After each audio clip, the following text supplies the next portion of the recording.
बार बार मना किया। उसके फादर जब लास्ट उस पे थे, डेथ बेड पे थे, तो उनके फादर ने एक अपने लड़के से वचन ले लिया। उसने कहा कि मेरे कहने से एक बार गुरुजी के यहाँ जाना।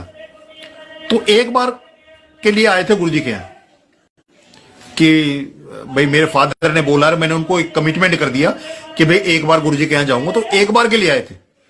तो ऐसे ही बहुत से हैं कि वो अपने मन से नहीं आया ना, उसको ऐसा कोई विश्वास था, भरोसा था, पर फादर के साथ एक कमिटमेंट कर दिया उसने मरते हुए को कि एक बार उनके कहने से मैं जाऊंगा। एक बार आए थे और वो एक बार आने के बाद फिर तो गुरुजी और जाने और वो जाने।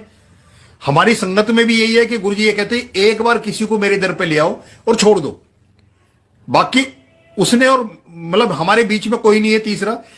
उसने कब आना है, कैसे आना है, कितना आना है, वो सब गुरुजी जानते हैं। क्या गुरुजी ने करना है, उसका कल्याण करना है, वो भी सब गुरुजी जानते हैं। हमारा इतना ही बहुत है कि एक बार हमें जरिया बना दिया कि एक बार ले जाके गुरुजी के दर पे छोड़ दे। तो वो अंकल एक बार आए, आने के बाद उन्होंने क्या कहा था कि नौकरी छोड़कर कोई बिजनेस किया, और 1 साल हो गया करीब, और 1 साल में बिजनेस कुछ चला नहीं। तो एक दिन उन्होंने कहा कि एक दिन मैं ऐसी संगत के बैठ के सब अपने अपने सत्संग सुना रहे थे, तो मैंने भी उनको बोला कि मैं तो 1 साल से हो गया और मेरी तो गुरुजी सुन ही नहीं रहे, और बिजनेस कर रहा हूं तो बिजनेस में कोई फायदा नहीं हो रहा, कुछ भी नहीं हो रहा, मतलब बिजनेस बढ़ ही नहीं रहा। तो जो संगत थी उनमें कोई ऐसे थे नॉन पंजाबी, उन्होंने कहा कि गुरुजी तो है ना पंजाबियों को गुरु हैं, वो पंजाबियों की ज्यादा सुनते हैं और हमारी तो सुनते ही नहीं है।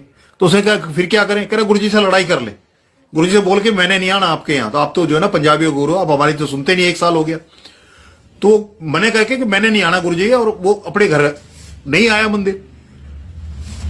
तो उन्होंने बताया कि रात को 2:30 बजे करीब जो है ना गुरुजी पहुंच गए उसके यहाँ।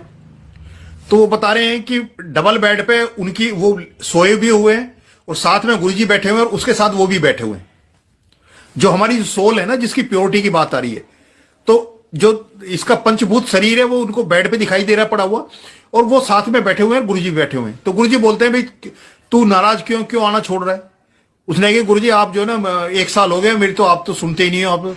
वो कहने लगा कह रही गुरुजी आपने कहा था कि जो तुम तेरा जो है ना इस तक ये नवंबर दिसंबर तक तेरा ठीक हो जाएगा, और ये तो जून आ गया। तो गुरुजी ने बोला कि उसको कह ले भाई अगर ये ना बोलता मैं तेरा जून आ जाता क्या गुरुजी आपको पता नहीं मेरी क्या क्या परेशानी चल रही है, क्या है दिक्कत है, बिजनेस कर रहा हूं, बिजनेस में कुछ नहीं हो रहा। तो गुरुजी ने उसको बोला था कह ले भाई तू आना मत छोड़, तू तेरा जो काम है तू कर, जो मेरा काम है मेरे को करने दे। तो उसने कहा गुरुजी आपको पता नहीं मैं कितनी दिक्कत में हूं, कितनी तकलीफ में हूं। तो गुरुजी ने बोला कि अच्छा एक चीज बता कि 1 साल से तेरी कौन सी ऐसी जरूरत है जो पूरी नहीं हो रही। कहने लगे कि मैंने पूरा दिमाग पे जोर मारा कि बच्चों की फीस भी जारी है, खाना पीना भी चल रहा है, मकान का भी चल रहा है, सब कुछ चल रहा है, मतलब जिंदगी की जो जरूरतें हैं वो सब पूरी हो रही हैं, और बिजनेस में कह रहे हैं 1 पैसे का फायदा नहीं हुआ। तो कह रहे गुरुजी महाराज ऐसा तो मतलब वो है नहीं कि भाई जो आप है। कह रहे भाई तेरी वो क्या है, तेरे को कितना पता है अपने बारे में। कह रहे गुरुजी मेरे को तो 100% पता है अपने बारे में, मेरी जरूरतें मेरी परेशानियां मुझे ही पता है। तो गुरुजी ने बोला कि अच्छा तेरे को अपने बारे में 100% पता है। तो उन्होंने गुरुजी ने एक दिन बताया कि तेरी लाइफ का बड़ा मेमोरेबल दिन था, और उस दिन तू बड़ा खुश था, नए कपड़े डाल रखे थे, इस तरह के कपड़े थे तेरे, वो कौन सा दिन था तेरी लाइफ का।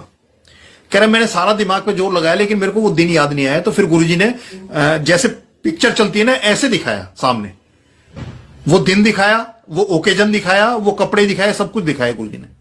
गुरुजी ने बोला अब बता अपने बारे में कितना जानता है। गुरुजी अब 2-3 सवाल गुरुजी ने पूछे उनको। तो उसने बोला कि गुरुजी आप ऐसे पूछोगे कि 15 दिन पहले शाम को कौन सी सब्जी खाई थी, ऐसे थोड़ी याद रहता है। गुरुजी ने बोला कि लगे तेरे को, तू तो कह रहा था कि मेरे को अपने बारे में 100% पता है, और जो तेरा बीत गया, जो जिससे तू जिस फेज से निकल के आया, जिस पाथ से निकल के आया, वही तेरे को याद नहीं है। और मेरे को तो तेरा जो बीत गया वो भी पता है, तेरे पिछले जन्म भी पता है, ये जो चल रहा है ये भी पता है, आगे क्या होना है वो भी पता है।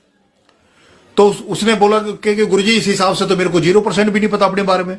तो गुरुजी ने हंस के बोला कि भाई अब ये देख ले कि कितनी जीरो लगाना चाहते हैं उसमें।